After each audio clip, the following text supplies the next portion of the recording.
విద్యార్థులందరికీ నమస్కారము.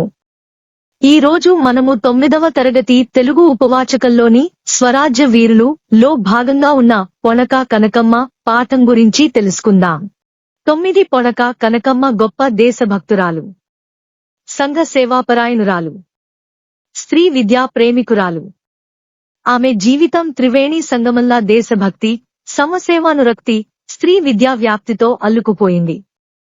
ఆమె సాహసం, పట్టుదల, త్యాగశీలత చిరస్మరణీయాలు. పొనక కనకమ్మ ఆధునిక ఆంధ్రదేశ మహిళా స్ఫూర్తికి ప్రతీక.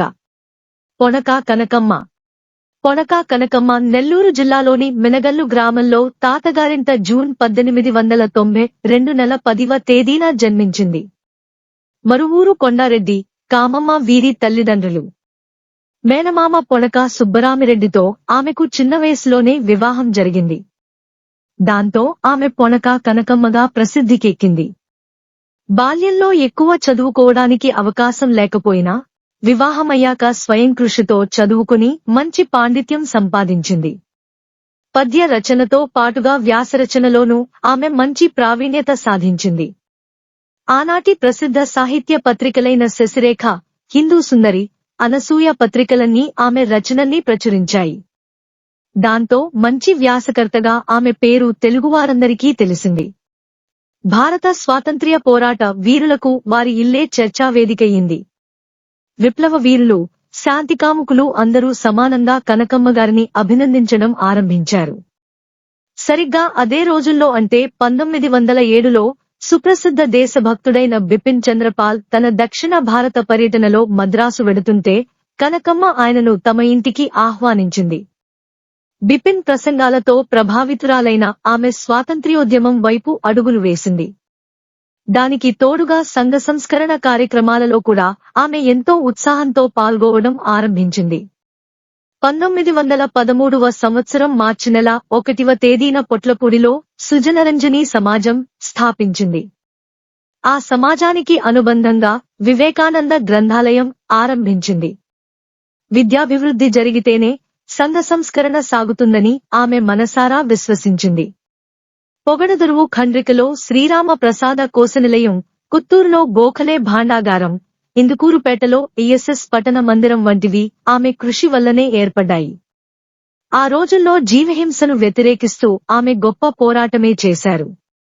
సుజనరంజని సమాజ వార్షికోత్సవాలను వైభవోపేతంగా నిర్వహిస్తూ ఎందరెందరో కవుల్ని, పండితుల్ని ఆ సభలకు ఆహ్వానించి సత్కరించేవారామె. అస్పృశ్యత నిర్మూలనోద్యమంలో తొలి నుండి కనకమ్మ ముందడుగు వేసింది. దళితుల్ని ప్రేమగా చూసింది. వారిని కష్టకాలంలో ఆదుకుంది.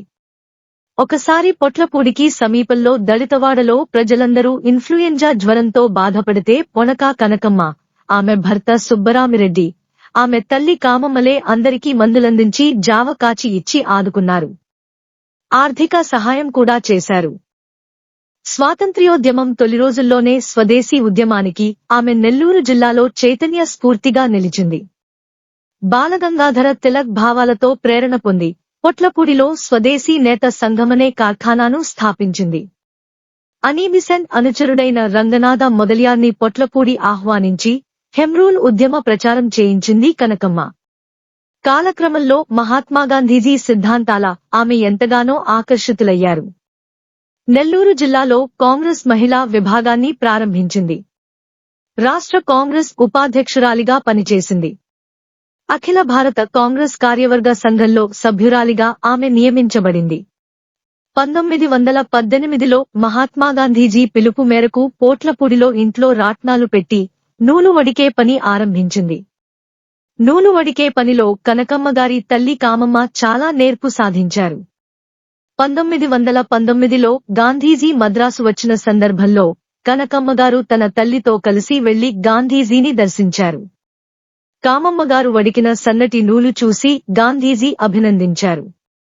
సబర్మతి ఆశ్రమం వంటి ఒక ఆశ్రమాన్ని నెల్లూరు జిల్లాలో స్థాపించి స్వాతంత్ర్య పోరాట యోధులకు శిక్షణ ఇస్తే బావుంటుందని కనకమ్మగారు భావించారు.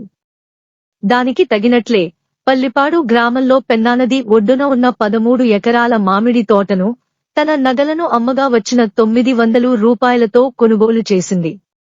కాలక్రమంలో అదే గాంధీజీ చేతులలో సత్యాగ్రహ ఆశ్రమంగా రూపుదిద్దుకుంది.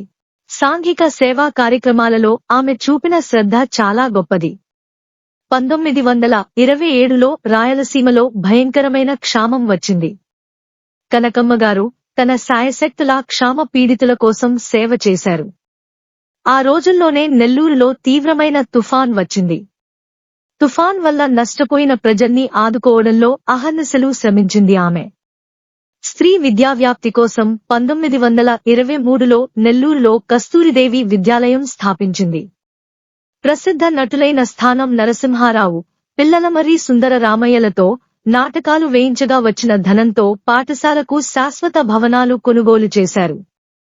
మహాత్మా గాంధీజీ చేత నూతన భవనాలను ప్రారంభింపచేశారు. కనకమ్మ ఉప్పు సత్యాగ్రహంతో ఎంతో ఉత్సాహంతో పాల్గొన్నారు. ఆమెకు 6 నెలల కారాగార శిక్ష పడింది. ఆ తరువాత సహాయ నిరాకరణ ఉద్యమంలో పాల్గొన్నప్పుడు ఆమె సంతపేటలోని సారా దుకాణం దగ్గర పికెటింగ్ చేస్తే అరెస్టు చేసి 1.5 సంవత్సరాల జైలు శిక్ష విధించింది బ్రిటిష్ ప్రభుత్వం.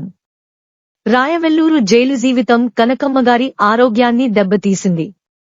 ఆ తరువాత ఎన్ని వైద్యాలు చేసినా ఆమె కోలుకోలేకపోయారు. ఆ రోజుల్లోనే ఆమె కుమార్తె వెంకట సుబ్బమ్మ మరణించడం కనకమ్మగారిని చాలా కుంగదీసింది. 1936వ సంవత్సరంలో ఆమె దృష్టి తిరువణ్ణామలై వైపు సాగింది. రమణ మహర్షుల దర్శనం, వారి అనుగ్రహం కనకమ్మ జీవితాన్ని ఆధ్యాత్మిక రంగం వైపు మళ్లించాయి.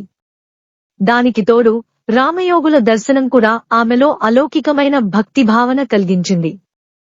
జనవరి 1947 4వ తేదీన కనకమ్మ భర్త సుబ్బరామిరెడ్డి అస్తమించారు.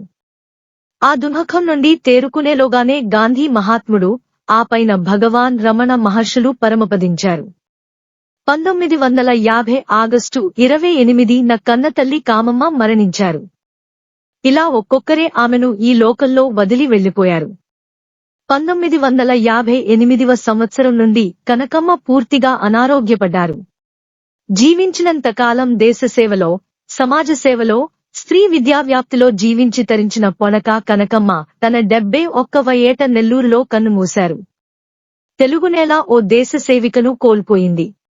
దేశం కోసం, సమాజం కోసం తన జీవితాన్ని, జీవన సమయాన్ని, తన రక్తాన్ని, తన ఐశ్వర్యాన్ని 2 చేతులా ధారపోసిన పొనక కనకమ్మ జాతి చరిత్రలో చిరస్మరణీయురాలు.